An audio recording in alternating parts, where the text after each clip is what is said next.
Should have got some more balls, actually. Yeah, we'll get more balls. You're live. What's going on, everyone? What's up? We're going to hit some balls and get some balls. You think that'll be enough? 1, 2, 3, 4, 5, 6, 7. Yeah, I think that'll be enough. I think that'll be enough. See if I can replicate those same feels here. Yep.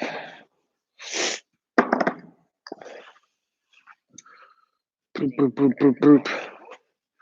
What's going on, guys? Going to hit some warm-up shots. As soon as we hit 5 o'clock, I'll come back and we'll start rolling through some questions if you guys have some golf stuff you want to talk.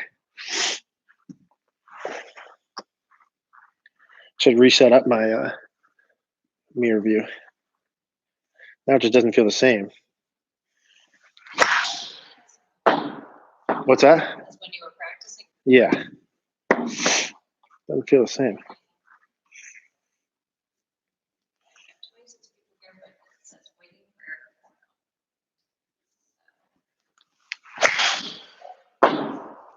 It feels good.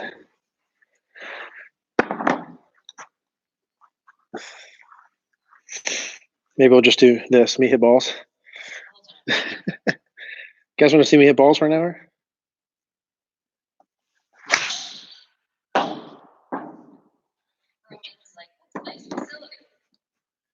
Yeah, you like it? Infinity Golf, New Jersey. If you guys are around here, I'd love to have you come in. See if I can actually exit here well.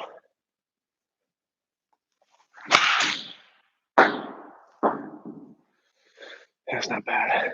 Says, really great channel you're running. Keep up the great work. What's up, guys? Thank you. Thank you. If you guys have questions or thoughts or comments, we're at 5 o'clock. So start rolling them in and we'll talk whatever you guys want to talk about. Chris Easter wants to talk about how do you stop coming over the top. Chris Easter, how do you stop coming over the top? The first thing I would say is most people that I see that have an issue coming over the top come over the top for a reason. Usually it's because their club face is too open. So I would suggest check your club face first. If your club face is too open, your brain's going to want to come over the top to hit a functional golf shot all the time, meaning it's going to be really hard to fix that. You're going to be playing tug of war the whole time. So I would check my club face, make sure that it's square closed. I would first make sure that your grip is good. I would check your wrist conditions, that your left wrist is flat here, and just check arm rotation. And then ultimately, I'd put a practice station in. So I'd start with something like this, right? I'd take our little shaft holder, and I'd put a shaft in. If you look at the video we did called How to Hit a Draw, or any of our Shallow Your Downswing videos, we use this practice station a lot. And what it is a swing direction tool to kind of guide your swing direction. So I would put something like this behind you with a noodle or a stick or something like this. And I would start here. So I'd set this noodle up and I'd put it where it's kind of right here, just to the right of my club at shaft parallel. And I would learn how to get the club coming down from the inside of this and start by just hitting some short shots and getting a feel for swing direction. And then also I'd put this in front of me. The other way to do it is one option's behind you and the other option's in front of you. Now, when it's behind you, you got to learn how to swing from the inside. When it's in front of you, like this, you have to learn to swing to the right of it. So I'd put a ball in like this, like so. And if you did your normal over the top, you'd hit the noodle. So you have to learn how to get the club kind of working out into like a right field sensation. Either learn how to get it inside early or learn how to get it exiting more to the right. Either one of those work, but you have to check your club face first. Steve, what's up, man? Yeah, thank you. That was a compliment, I assume. Not a question mark. Yeah, thanks, Steve. I'm hitting it good, man. I just we were playing around with the Mirror Vision app that we were using today. We used that live view, obviously, and look at some things in my swing that were a little needed some tweaking. So right now it feels good. Yeah, right now it feels good.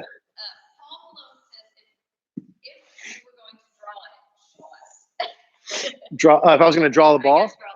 So Paul, if I was going to draw the ball, show you. Now, luckily for you and for me, draw shots are easy. What you should have asked was hit a fade shot because that requires a little more manipulation.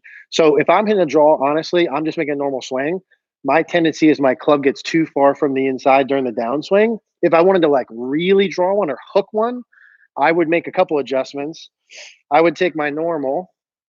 I'd move the ball back a little bit, just to the right of middle. I'd have the club face a little bit closed at address, and I would really exaggerate the club head for me, feeling like it's going to the right and vertical. So I feel like I'm doing like a Jack Nicklaus, Greg Norman finish position like this.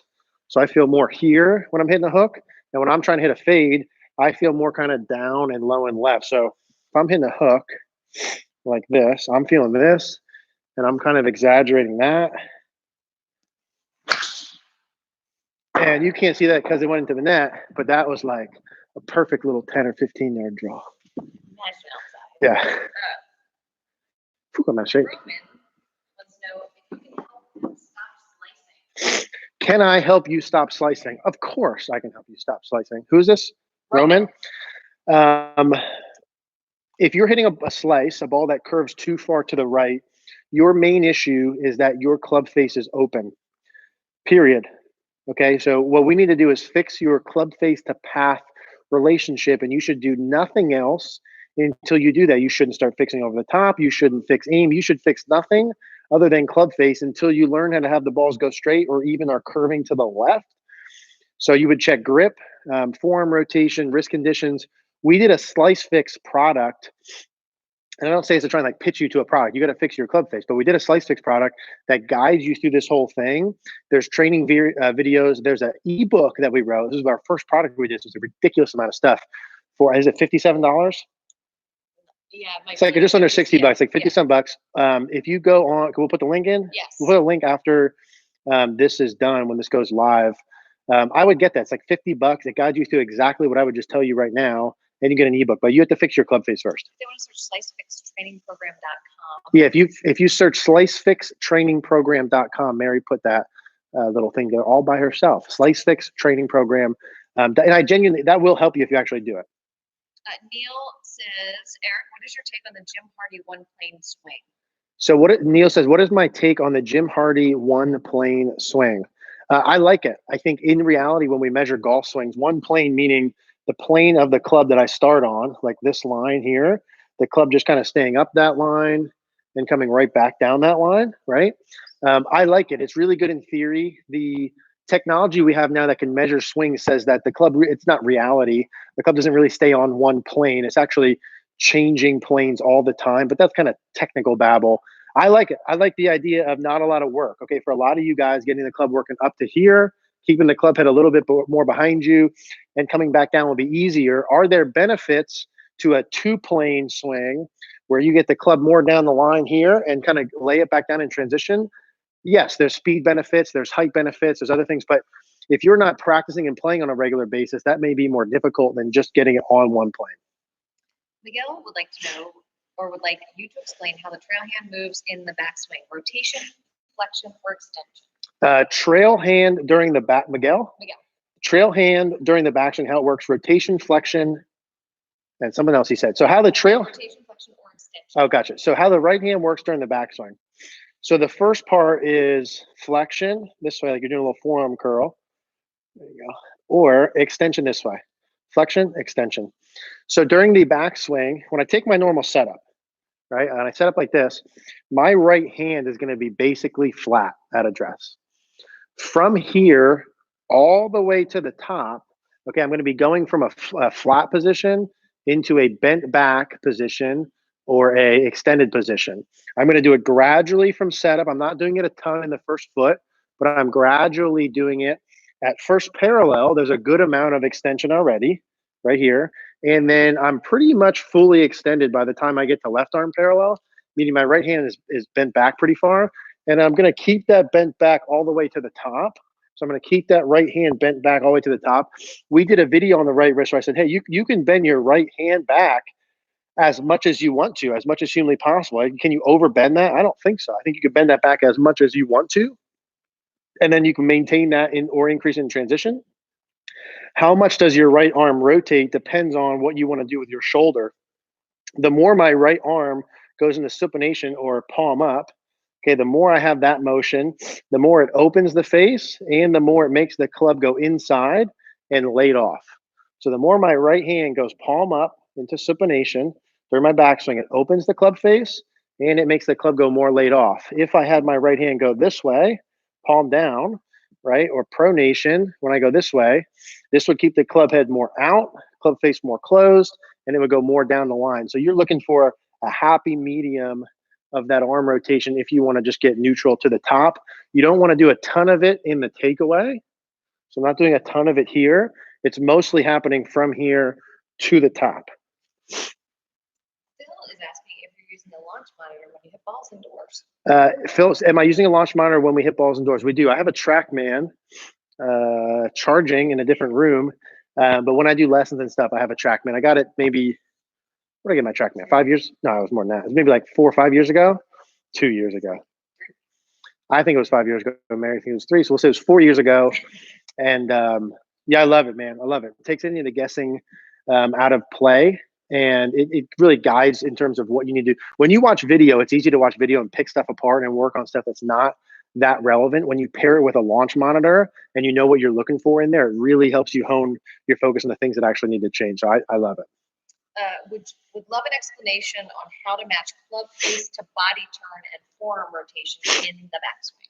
How to match club face to body rotation and forearms during the backswing. So what I'm looking for in terms of what the club face should be depends on what club you have a little bit, but basically what I'm looking for is that first parallel, which when the club is here, I want the club head to be tilted about the same angle as the spine angle is what we would, if you were to like write a book, right? You want the club face tilted right here. I don't want it toe up. I don't want it down like this. I want it parallel to the spine angle. So probably 15, 20, 30 degrees like so, like this. When I work there, as I work back up to left arm parallel here, okay, the club face is going to be neutral. And then when I get to the top, you're looking for the club face angle to be about the same as your wrist condition in your forearm. Just like if I had it here and my club face is square to my arms, it would be square at address. I'm just looking to keep that relationship the same up to the top. So that should be about parallel to my wrist conditions like that. How much body turn I have during my backswing, I don't think affects what my club face does, meaning I want the club face like that regardless of how much I turn back. In terms of arm rotation, it's like I said before, the more I go this way with my arms, so the more my right arm goes into palm up, supination, the more my left arm goes into pronation, that would serve as a function to open the club face. The more during my backswing I go the opposite, which is my palm towards the ground like this, and my left hand palm up towards the sky, like so, the more the club face would be closed relative to my backswing. And then, of course, there's wrist condition. So the more I flex my left wrist, the more closed it is. The more I cut my left wrist, the more open it is.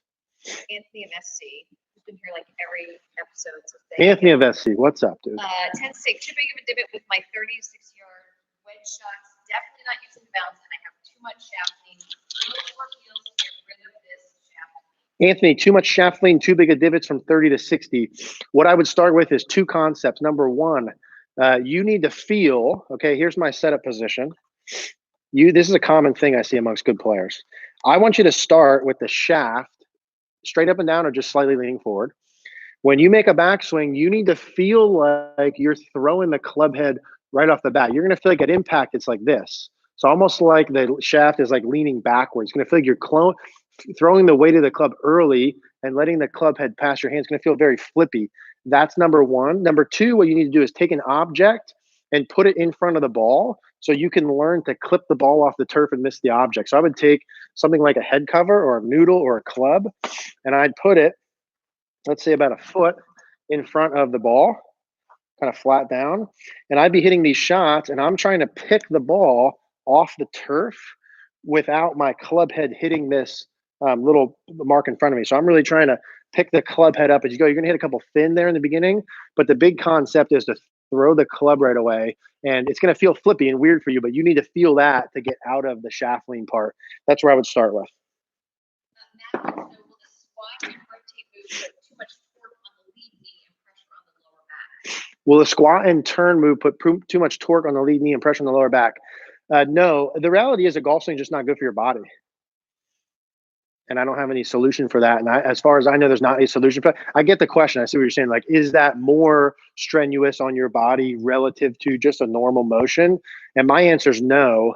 But swinging a golf club 80, 90, 100 miles an hour on a tilted plane It's just not good for you, right? It's like not good for your leg or your back or your hips. I don't think no matter what you do about it. So it's just like a, ice cream thing. Like it is what it is. You know what I mean? So good. Yeah. Yeah. Freeze burn 8888 says, I'm a slicer. I'm thinking of holding my right elbow against my body through my swing might help. What do you think? You're a slicer thinking about holding your right elbow close to your body through your swing. That may, if it normally goes away from your body and internally rotated, so that goes over the top, you feeling like it goes closer, but really feeling like you're externally rotating your trail shoulder in transition can help shallow the club. But if you're a slicer, your club face is too open and you need to fix that first. If you're a slicer and you were with me and you moved in with me, you'd be a lucky guy. But B, what I would get you to do if I was practicing with you every day is for the first probably month, we would shut your club face and you would hook the ball to the left for an entire month. You would do that before you started worrying about that. What everyone does when they come in for a slice, I get them to hook a ball and then they get all concerned. They say, well, now I'm 30 yards left. Yeah, you are 30 yards left. It's exactly where you should be if you've hit the slice for 10 years. So you'd hook the ball first, hook, close the club face down, close the club face down, close the club face down. And then you would gradually learn how to kick the pass second. I would fix face first, fix pass second. That slicefixtrainingprogram.com is the same thing. We put that program together. It's good. I would go through it. And it's a training program. It explains it, but it goes, do this first, do this second, do this third. I've done it with a ton of people. It'll work. It's like $50. Kim is disappointed at swing speed on TrackMan. Me too. What technique improvements can maximize my swing speed? So Kim is saying she's not happy with swing speed on TrackMan. Swing speed on TrackMan. What can you do to improve? So I'm not happy with my swing speed on TrackMan either. So one thing we just pulled back out that I got a while ago that I'm going to start using this month is a super speed golf, like so, super speed golf. So they have these weighted clubs where if you look up Tom House training protocol, over under training, these super speed golf sets I've done with people before, and they've worked really good. I've never done it just out of pure laziness, I guess. And so I'm going to do a club fitting in 30 days from now, and I'm super conscious about my slow club head speed. So I'm going to do a super speed set for the next month and test it. But what I've seen so far, that works really good. Obviously, there's mechanical things you can do to increase speed. I'd have to see your swing to stay for sure, but that super speed set would be something I would recommend. John says, when we discussed the grip and hand strike golf, John, can we discuss the grip and hands? Yeah, absolutely. Tell me what you want to know specifically, and we'll go over what that'll look like. What do you want to know about the grip and the hands? Then we'll talk about that. Eric, I'm still improved. This is Brian. Still Brian. improved my game, and we'll be getting fitted for new clubs soon. Yep. Should I consider making clubs that I would grow into, such as blades, or where my skill set is currently at? Get what your skill set is currently at. You don't need blades. Get game improvement stuff. Yep. Is saying grip equals club face and initial ball path. Yep. Swing path is curved. Yep. Is this correct? Frederick says grip equals club face and initial start path, and path equals curve. Swing direction equals curve. That is true. The ball's going to more or less launch, not 100% like we want to think. Wherever your club face is pointed at impact, the ball's going to more or less launch. It's like 50, 60, 70, 80%, depending on who you talk to. And the direction you swing controls curve, meaning the more I swing to the right, the higher the likelihood the ball curves to the left. The more I swing to the left, the higher the likelihood the ball curves to the right.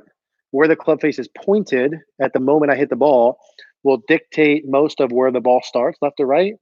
And the relationship between my club face and path, whether it's open to the path or closed to the path, will dictate the curve. So if you want to hit a draw, you want your swing direction to be to the right and your club face to be some amount less to the right. If you want to hit a fade, you want your swing direction to be to the left and your club face to be some amount less to the left. Dave asks, any tips to help with full extension post-impact? As a matter of fact, yes, I do. Excuse me, I'm just getting over being sick this past week. So full extension past impact. One thing I saw Martin Chuck do was really cool was he put an alignment rod down his belt and he took his setup. And when he got into the finish position, the alignment rod was posted right in front of his lead leg, which was a really good visual compared to it being back here like this. It would be straight in front like so. That's a good little drill to do. What I would say in terms of extension in the fall, if you're looking for a couple of pieces, one is have your belt buckle fully tucked forward, squeeze your butt cheeks together, chest up towards the sky and push off of your right foot to do so. That would get me into extension feeling. Buckle up, butt forward, hips forward, chest up. You can do the old put a stick in the ground, feel like you're pulling that out of the ground and tossing it up this way, or taking a ball like this and there's a wall in front of you and you're trying to toss the ball up into the into something above you. You feel like you're trying to push up out and jump up out of the ground into the follow through. Would be the feels for those. John says, help me with the chipping yips. Hardly miss when I practice, but disaster on the course. Any tips for the game? Chipping yips, not issue when you practice, but on the course, what I would say is make your practice more like the course then. So try and simulate that environment as much as possible. Don't even do what you normally do in practice. Make it course-like, meaning drop the ball plate as it lies, chip from one spot to one hole and never hit that same shot again. Drop the ball in another spot and go to another hole and try and simulate that same thing. That would be where I would start with. If you do have that yip motion, I think you said, right? Or you have something else going in there, there's a mechanical thing or something generally that started that, meaning like maybe you chip and your shaft's too far forward and the club dug into the ground and that created a negative loop. And then that's your reasoning. So there's always a mechanical. If I could see your chip, we could get rid of it. But I would start by making your practice as much like the course as possible. And then that will lessen the difference between those two.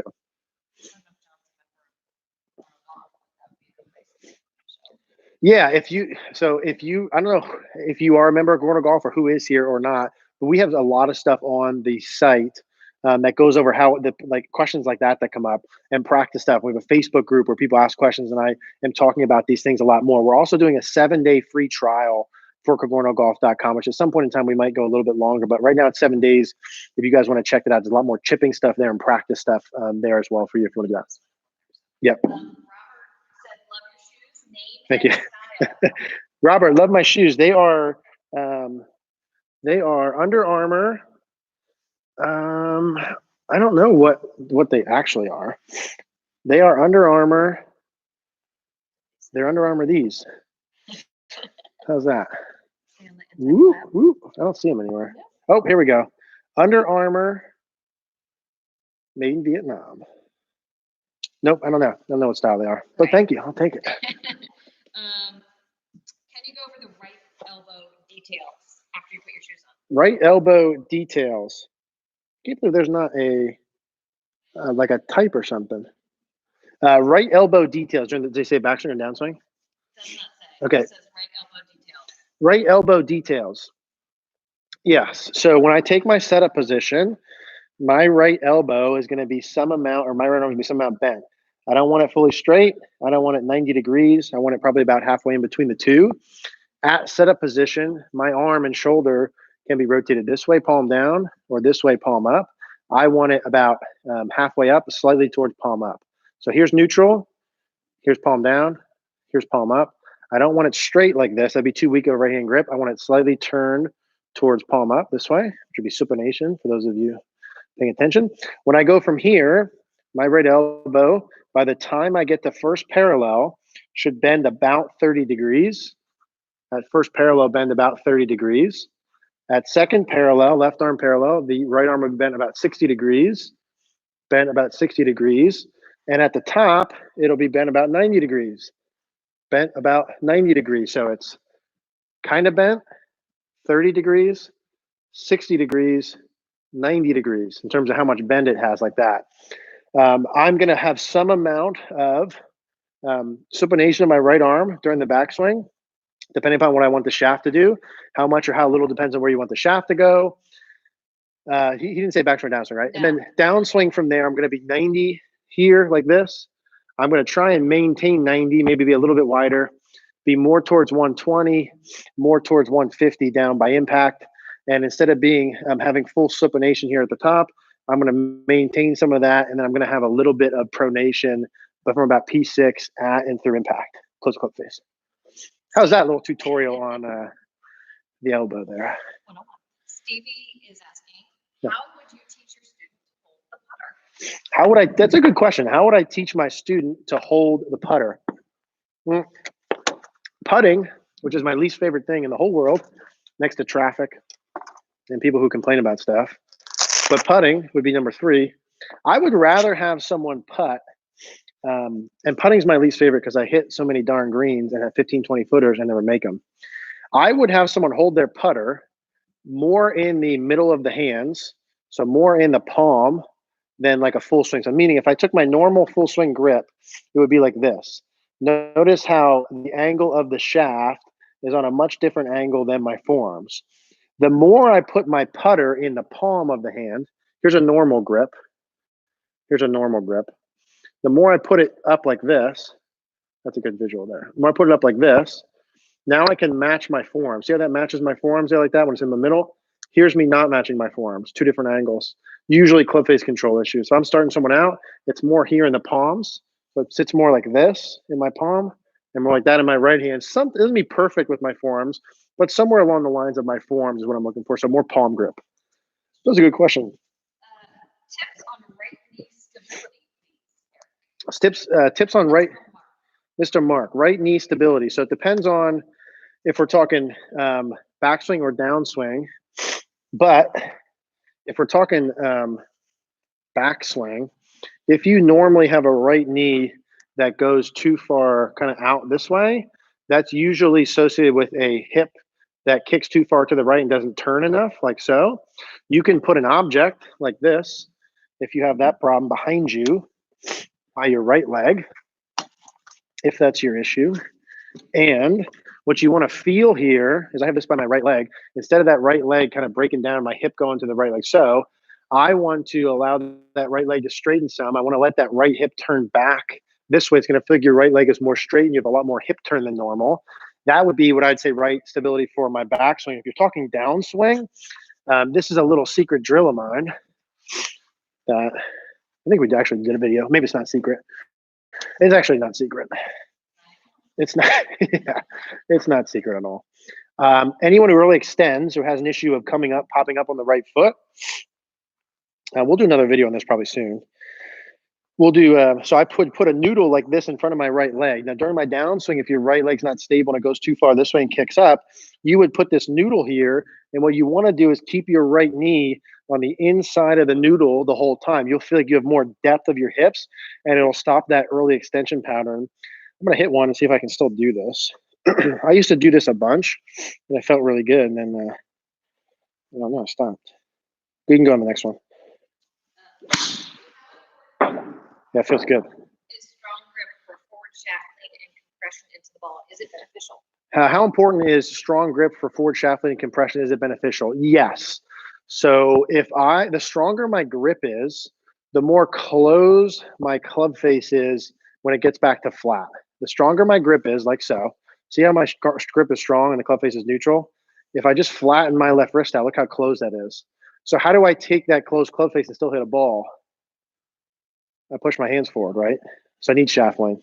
Now, if I take a weaker grip like this, the club face is already, so I'll go kind of weakish. The club face is already square, my left wrist is already flat. So I don't need to get it as far forward, but I can as I go. The answer is I've got a lot of players who have a good shaft lean with weak grips, like a Ben Hogan or Jordan Spieth. I've got a ton, obviously, with neutral, and I've got a bunch with strong.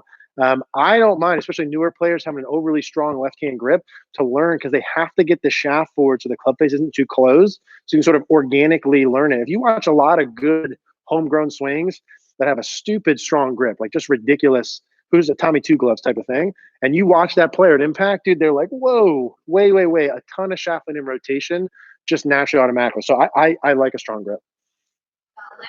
Help me move to get my body lower in transition. When I check my swing video, Yeah, stays the same or slightly higher. Yeah. Is this Len? Len, he's using video. Len, using video, smart man. When I make my downswing, you're saying, how do I get lower in transition when you feel like your head height stays the same? So you already know the answer to this. The answer is you need to do more. You need to exaggerate more. So if I said to you, stand up right now, Len, and lower yourself, you would probably do it in one of two ways. You would either take your legs and you would lower your head by bending your legs, or you would bend forward, right? Those would be the two things you would do probably. You can also add side bend, right? So if I want to lower, I'm going this way, I'm going this way, or I'm going this way, right side bend. All three of those lower me, right? So you can do any of those, and you need to do them as much as you need to until you actually drop. So you can feel from the top like your legs increase bend. How much? Maybe here, as much as you need to go down. You can feel like you bend over more from the top. How much? Feel like this if you need to. You can feel like you have more right side bend. How much? As much as needed of any of those three. In the videos we did before, I left out the right side bend portion of it. We talked about bending the knees and forward flexion. So maybe I'll do a video to kind of confirm that because we didn't talk about that. But any one of those three you have to do and exaggerate because you're watching yourself. Exaggerate till your head goes down. That's your answer. So there's no wrong. Exaggerate till you actually get the desired motion. On course, do you always try to play a straight shot, or do you have a go-to draw or fade that is more consistent for you? On course, straight shot, draw, fade. I like to hit a draw as basically almost all my shots, except my driver. I like to fade my driver because I hooked my driver and push and hook my driver 2 million times now, and I'm sick of it. So I just line up down the left and play this little fade thing because I find the fairway all the time. But I like to hit a draw all the time. Now I hit a draw just natural. Like I'm not trying to hit a draw or feel anything. I'm just making a normal swing, which also means I hit push and hooks. Most all the best players that I work with hit one shot. There's a false sense on TV when you listen to them that they're like, all these guys on TV are like cutting a ball to a back right pin and drawing a ball cutting a ball to a back right pin, drawing a ball to a back left pin. They're curving the ball aside. I don't see that. When I go and I'm around good players, and if good players come see me or I go to an event, almost all of them hit one stock shot almost all the time, and it's usually a small curve.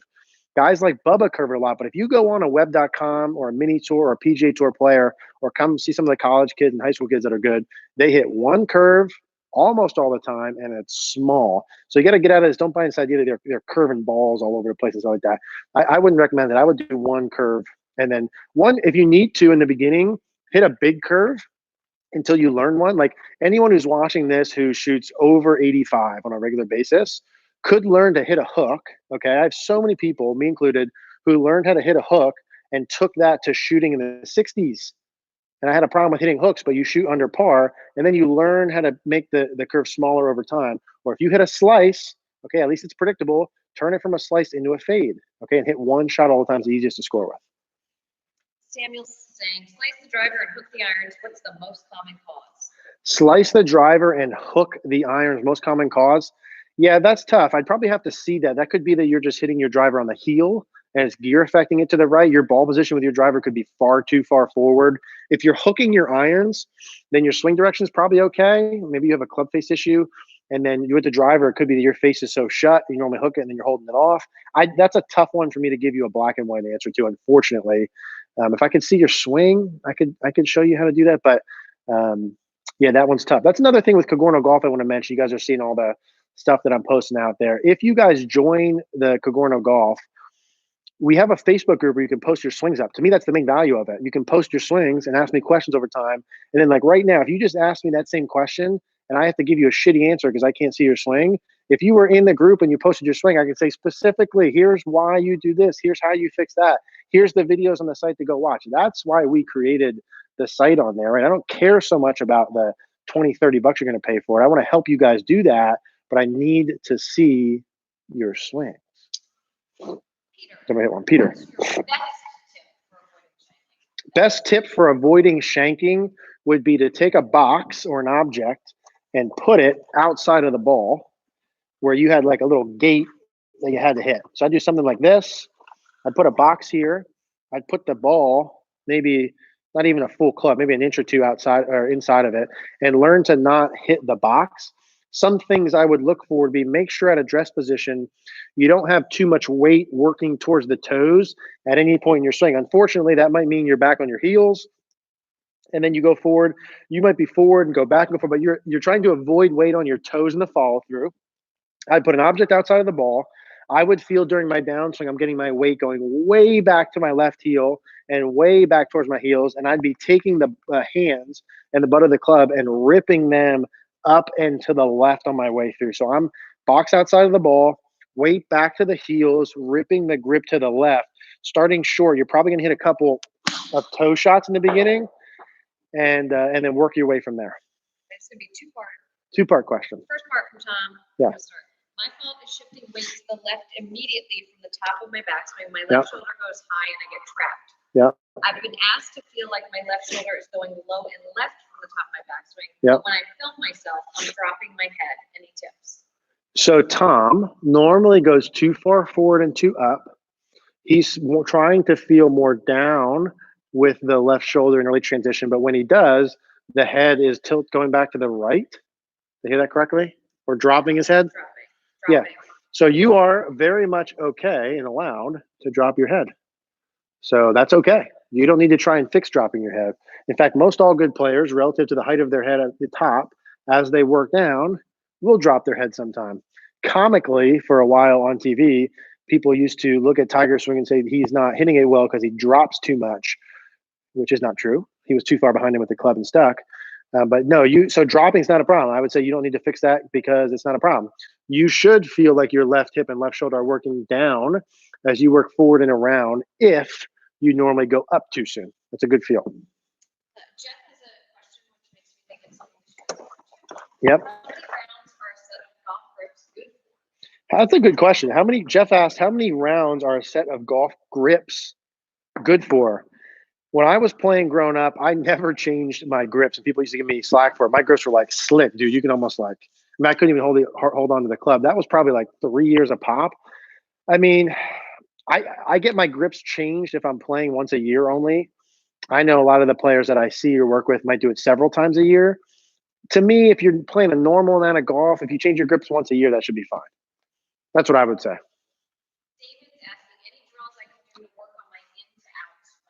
Any drills to work on your in to out swing? Yes, there are several. So if you're too far in to out, you got a couple options. Number one, I would just keep it simple and use a stick like so. So one option is you take a noodle and a stick, put it behind you and angle it where it doesn't allow you to go in and out. So if I take my normal setup like this, and I take my little takeaway to first parallel right on my toe line, it's right on the outside of this. Now this is exaggerated and it's a little too high, but what I would do probably is something like this and just start hitting some little half shots, and it'll feel like the club is way in front of you and over the top, and gradually build it up. This is how I stopped swinging inside out for the first time. So you could do this, or you can do where you have an object in front of you. So if you're too far inside out, put that behind you, or you put this in front of you. If this is your ball target line like this, you take this and you angle it down, and you have to swing underneath it or to the left of it. So this would be the other option. I get about right here, right on my toe line, and then I need to swing. See it? Okay, yeah, I need to swing underneath this to the left. And again, I would start short, and then I would start to work my way up. If you're too far inside, exaggerate either station behind you or in front of you. Griffin, hi, man. What's going on? Yeah. I thought I said I didn't like putting, man. Come on. Putting, how to get rid of a pull left. Yeah, so if you're hitting pulls with your putter, a couple of things you have to look at. One is, could be putter path. So you could hit a putt to the left because your putter path is too far. So from this side, your putter path could be too far outside in. So it could be too far outside in. That would be one option. Two could be your putter path is neutral, but your club face is too close, pointed to the left. Or three could be that you hit the ball too far on the heel. So if I'm normally going like this and my putter path is good, hit it on the heel to go left. Or four is actually the vertical angle this way of the putter. The lower my putter angle is, the more the loft points to the left. The higher it is, the more it points to the right. So you could have a path problem, a face problem, center face contact problem, or a vertical swing plane problem.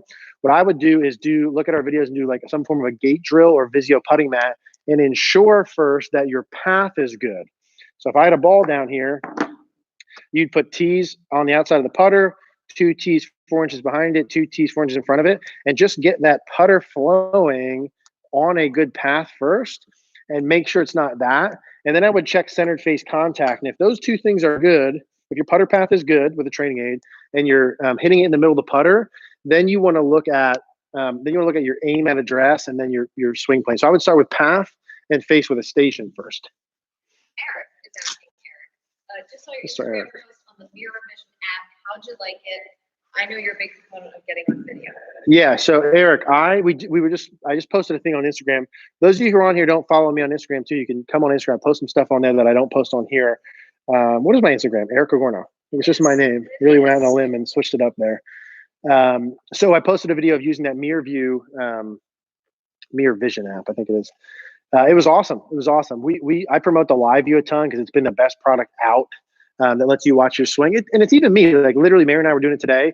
I was watching the thing and I saw myself doing some stuff that I instantly was able to fix and I felt immediately better. Like you need feedback. We cannot feel what we're actually doing. It is what it is. So Mirror View is awesome. I think it's like $26 for the year. You need 2 Apple products. I think maybe Android, but you need Apple. It's like a phone and a iPad on there, and you can watch yourself as you go. If you connect that with a good coach and know what you're looking for and know how to change it, I think it's awesome. I think you can expedite your learning. Like if I had a Live View or Mirror View Golf when I was 15 years old, and I know what I know now, dude. I mean, my improvement process would have skyrocketed.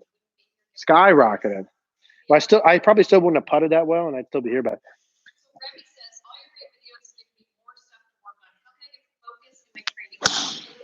I struggle with early extension, the swing motion, and steep downswing. Remy? So thank you. Appreciate that with the videos. How should you know what to focus on? You should either join Cogorno Golf so you can post your videos and I can tell you, or do an online lesson with me so I can see your swing and tell you. The reality is I can't tell you how to focus on something if I don't know what you should focus on. If I could see your swing, we're doing online swing analysis. We go through it thoroughly, but we identify 1, 2, 3. And also too, I think there's 80 people on here by now. Like you guys should all do a swing analysis at minimum. It's $100. Like it's $100. And we would go through your swing thoroughly, identify priorities, say, here's the 3 things you need to work on. Here's how you do it.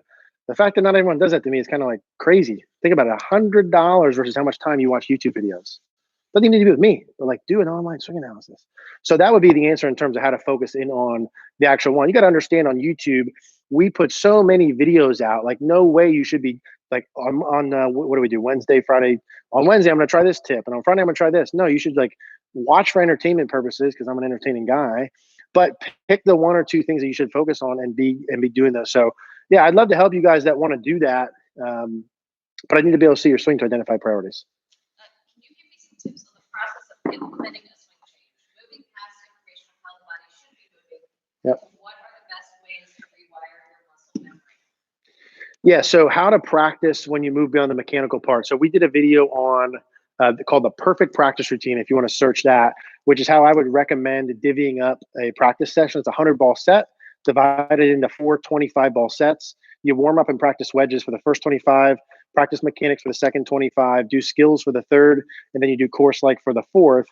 We did a lot of videos on cogornogolf.com that are probably going to stay there because we did so much stuff on here for free that we need to have some stuff on there that's just for the members only, where we talk a lot more in depth about actual practice stuff, like to answer that question. In fact, a guy today posted a question on the website, and I went over the same exact question with him earlier. What you need to do is align your practice like that. It should not be all mechanical. There should be skill portions in it, and there should be course like. If you watch that video, the perfect practice routine, I'll go through that more thoroughly. Really, what I like to see in practice is you put it into 3 different phases. You do block stuff, which is your mechanics. Do that in the beginning. Pure mechanics. You don't care where the ball goes. All you're doing is training whatever motion or mechanics you're trying to do. Then you do skill phase. You're taking a feel or feels from that mechanic station, trying to reproduce that and hit a shot. Now you are focusing on direction, trajectory, curve, something like that. And then you do skill, or game rather, which is like on the course. You add in a routine. You add in you do a different distance or club on every ball, and you add a consequence. You're trying to miss to the left on every shot, to the right, short, long, etc. So that's how I would do that and structure that like that. Paul, I'm going to tell you what the answer to Paul's question. Yeah. Watch Sunday's post. Yeah. He's asking, at impact, are your shoulders and hips roughly the same degree open? At impact, are your shoulders and hips roughly the same degrees open? As a stock model, we always say at impact. And so Mary said on Sunday's post went into this. On this Sunday, this past Sunday? This past Sunday, we did a video on how to rotate your body or how much you should turn your body, your hips. And I said in there that the one before was with the sticks on. which I think is more. So we did a video last week, watched the videos of the sticks on, and I went through those at each spot. You might want to watch that because I go through all of them. At impact, we say hips 40 to 45 degrees open, shoulders 30 degrees open. So the hips are more open than the shoulders. Now, 40 to 45 is aggressive. Okay, there's a lot of good players who are only 20, 25, 30, 35, but that would be like a model to get to. But your hips will be more open than your shoulders and chest. But during the late phase of your downswing, your chest is rotating at a faster rate than your hips are. Your chest is catching up late relative to your hips. Chris is asking, what's the best stance for a driver? Chris, best stance for driver. So a couple things I would look for. Number one would be feet width. So if I had a normal setup, I like to see the ball position about even with the front armpit, really anywhere between the logo here. I wouldn't go any farther back than the logo, and I'd go up to my shoulder, somewhere in there, depending on my angle of attack that I want to do. I would have the ball position there. I like the feet and the ankles to be wider than shoulder width. The driver is the only club in the bag we're trying to hit as far as possible. So I want to shift some pressure and allow some athletic motion to create speed. So I would go like that. Depending upon your swing direction, you can keep this pretty neutral. I have some players who go a little more close with the driver because they're trying to swing up and to the right a little bit more than normal. But I got some guys that open up too. So I think alignment's kind of personal, but I would do the feet wider than shoulder width. Steve is saying, can you discuss the move to drop the club to start the downswing? Steve says, can I discuss the move to drop the club to start your downswing? So when I go to the top of my swing, the first part to talk about is, are you doing it with your arms and hands or your body? I'd prefer this to happen more through body rotation than through arms and hands, but you can do it either way. It depends on where you are at the top. If I'm at the top and I'm more here, that's sort of internally rotated flying right elbow, then I need to externally rotate my elbows and squeeze my elbows together. And that will be the thing that flattens the shaft in transition. If I'm already laid down, then I can just maintain that as I do my turning. That would be neutral. Now, it depends on where you are at the top. I have some guys who physically feel like they flex their left wrist more in transition, and that lays the club down and squares the face. I have guys that feel like their right wrist bends back more in transition. That lays the club down. I have a lot of guys who feel like they squeeze their elbows together. There's a million different things to do. It really depends on where you're coming at from the top. It depends on what kind of grip you have right at the top compared to what you're doing like that. But overall, I'm looking for more of a body generating motion, not a lot of arms and hands. Having said that, I have some people who like to feel the arms and hands coming down from the top, and they hit it good, so I'm not going to change that. So it really depends on where you're coming from. Tom has a really good question. What advice would you give to a dad on getting his young son into golf? When should technique be taught compared to just letting him find his way? That's a good question. So in terms of getting your son into golf and where to do technique or letting them play, I would say in the beginning, do as little technique as humanly possible. I think encouraging a son or a child to play golf needs to be based around fun and enjoyment. And they need to see golf as a game. If you can have them do things where there's scores associated or fun associated, put a target out on the range, have them try and hit it with the ball, chip the ball from on the ground into a hole, putting, things like that. If it's not fun, get them out of there. If they're a stud athlete and they want to play golf and compete at some point, then you got to do the practices where it's a little bit more difficult. But in the beginning, should be pure fun, only mechanical as needed. I would do as little as humanly possible. If I have a kid that comes in for a lesson, which I don't teach young kids anymore because I don't want to, because I want them to just play, I might give them one thing or one thought that's super basic and simple, and then give them games to go play. Marky Moo. And when you take them on the course, and they go play, don't play a regular tee box. Let them tee off from the fairway, or let them tee off from 100 yards from the hole, and learn how to play golf at a short distance and score from 100 yards. I see people come out, the beginners, and they play from the white tees at 6,500 yards. You should be like, start at like 100 yards and start with like a 7-iron and just go play golf from there and learn how to have fun that way. Just a compliment. Mark Moo says, taking golf back after 30 years, now retired, loving these teachings. Good, Mark. Thank you, man. Thanks for being here. Appreciate that. Have you ever used your TrackMan systems to compare scuff balls with ones fresh out of the box? I've ever used my TrackMan to compare scuff ball. No, I have not. I admittedly have not used my TrackMan even close to as much as I could have since I got it. So I have not done that. We used to do some testing on balls when I first got it, between that and the flight scope we had at that point, and testing some spin rates and different golf balls and stuff like that, but never new versus scuff. We would just test different golf balls versus each other and see if the marketing hype was actually worth it with the balls. We found with a lot of the regular balls, I didn't see nearly that much difference with spin rates, with height of the ball, with distances, etc. We really saw a big difference around the greens with spin rates and ball control, but I've never tested scuff versus new. I think that's a good question. Alex is saying, I've always struggled with body raising on the backswing and coming down, sliding on the downswing. It just ends there. I think Alex is asking for help. Yeah, so Alex always struggles with coming up on the backswing, he said, and then sliding on the downswing. So the first thing to always look at when you want to fix something is take the thing you struggle with and do the exact opposite and exaggerate more than you think. So if you have a problem coming up during the backswing, which would be like this, the literal mechanical thing you'd probably be looking at is left side bend, meaning you don't have enough left side bend. See, as I add left side bend, my head goes lower, meaning when you make your backswing, your left shoulder probably goes too high, and you should feel your left shoulder go more down and in. You should feel your left shoulder go more down and in would be the literal. But I would, because I struggle with going up and back when I put that in to create speed. I trained myself, my driver, to go up and off of it. So I was trying to increase speed. And what happens is I do it all the time now, and my shoulder turn gets too flat. So for me, I need to feel the same thing. If you normally go up, right, in this way, you need to feel what? Down and forward. You got to feel like this, okay? And when you exaggerate that, so you're feeling this, going down and forward, and then you hit with the same thing, and it'll look pretty normal, right? So always, if you have an issue and you don't know where to start, exaggerate the opposite of what you're currently doing, and exaggerate a lot in the beginning.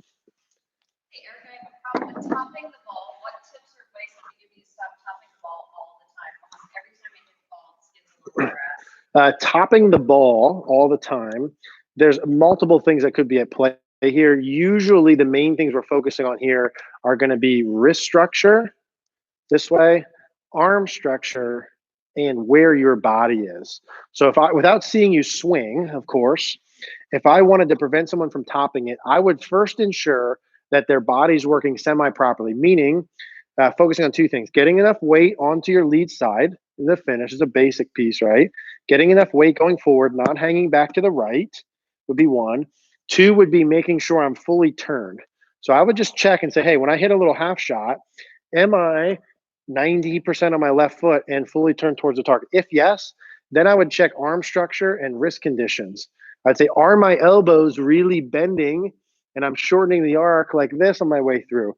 If so, can I keep my elbows closer together?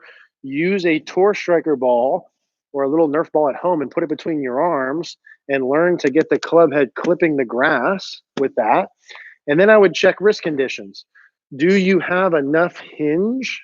And is your left wrist pretty close to flat? If you're pretty close to flat and you have enough hinge during the backswing and downswing, harder to hit top shots from there. So those would be the areas I would look without being able to see.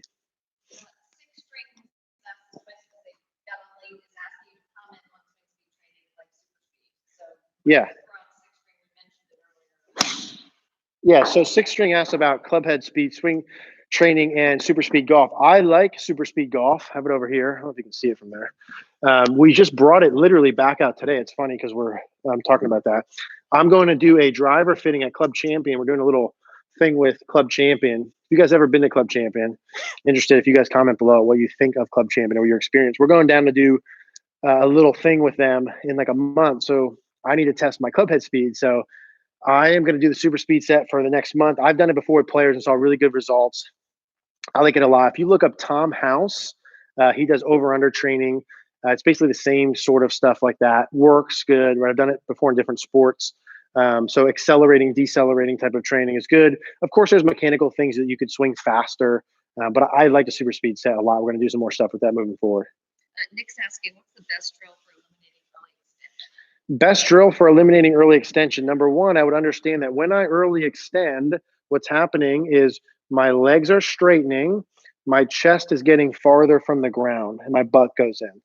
Legs straighten, chest gets farther from the ground. What are the opposites of that?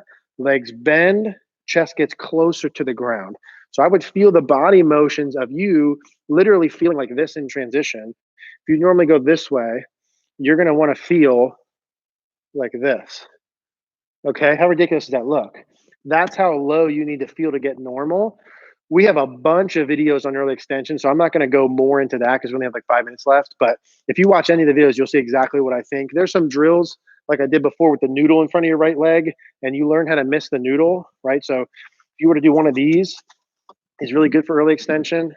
You take a noodle or an object and put it down in front of your right leg, and you learn, because when you early extend, your right leg normally goes in this way and would hit the noodle. You learn how to make your right leg stay inside of the noodle, and see how I keep depth with my lower body.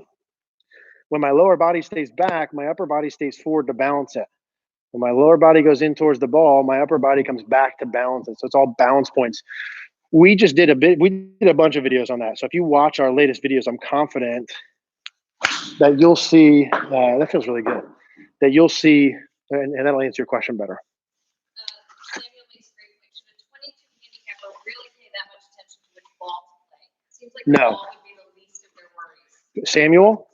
Samuel, you should not at all be concerned about what kind of ball you're playing at a 22 handicap or a 20 handicap or a 15 handicap or a 10 handicap, maybe even a 5 handicap, maybe even a 0 handicap. You should be concerned with, that's a good question. You should be concerned with improving skill. You should be in at 22 handicap. You should be concerned with hitting the ball more solid, having one ball flight, having a general idea of how far you hit each club, having a backup shot with each club, where if you hit your 7-iron 150, you can hit it 140 on semi-command. You should be worried about chipping on the green in one shot. You should be worried about not 3-putting. You should be worried about getting out of the bunker in one. You should be worried about having a wedge distance control system from 50 to 100. But most importantly, you should be worried about what are the 1, 2, 3 mechanical things I can do to hit the ball more solid, more predictably, and farther, so that it's easier in my short game to score less. Boom. Glenn says, I hit irons better off a tee than on the ground. Should the swing be the same either way? Glenn, yes, it should. Should the swing be the same when the ball's on a tee or on the ground? Now, if the ball's on a tee, an inch or so, and we were to measure it, is there going to be a slight maybe difference in angle of attack as a reaction? Yeah. But I mean, you're trying to do the same thing. If I'm on a par 3 and I tee the ball up or I put the ball on the ground, I'm making the same exact swing motion. Robert's saying, can you talk about hitting off uneven lies, uphill, downhill side? Yeah. Robert asked about uneven lies. I don't have a little thing in here to do it. But when the ball's above your feet, right, the loft of the club is pointed more to the left. What I would do if the ball's above my feet is grip up on the club, and I'd have a little bit more of a motion of swinging around my body. When the ball's below my feet, it tilts the loft to the right. I would get a little closer to the ball. I'd be all the way at the top of the grip and maybe a little less around my body. If the lie is drastic, I oftentimes will take 1 or 2 or maybe even 3 clubs more and shorten my swing length. So for example, if I have 140 yards, let's say if it's a 9-iron, I might take a 7-iron or an 8-iron, and instead of me going at it hard, if the ball's way below my feet, I'll take a 7-iron and I'll be down here and I'll just take a little half swing type of deal and try and get the ball in the middle of the green. Keep in mind, depending upon your score, the best players in the world birdie only on average 4 holes around, and half of those are par 5s. So the best in the world birdie 2 holes around. So you, me, and everyone watching this, if we have a weird lie, we're probably not making birdie most of the time, which means par would be great. Even bogey sometimes would be okay for some of you. So I want to take more club, make a shorter swing easier, get the ball in the middle of the green or up by the green and score from there, not try and do something fantastic, right? So I would take more club and swing a little shorter. Uphill lie, downhill lie, I'd make some adjustments to as well. We'll do a video on that when we go outside this year when I can actually show. It's a good question. One more question, then you can let them know about some stuff coming up. Yeah, we'll do one more question after this. What do you think about the DST compressor irons to learn forward shaft? What do I think about the DST compression irons for forward shaft? For those of you who don't know, there's a training aid DST where the shaft comes down like this and then it bends back. So the club heads, or actually does it bend forward? No, it bends back, right? It bends back. Yeah, it bends back. I'm having a senior moment. The shaft comes like this and then it bends back here. So you have to have the shaft leaning more forward when you hit it. I'll be honest, I've only ever used it like twice, and it was when it first came out, which I want to say was like 4 years ago, 3, 4, 5 years ago. And I didn't think it was great or terrible. It was a long time ago. So I don't know. Do one more? That's it? You have to answer this. Yeah. Peter, Peter. Will the Dow Jones Index go up or down in 2019? Peter, will the Dow Jones Index go up or down in 2019?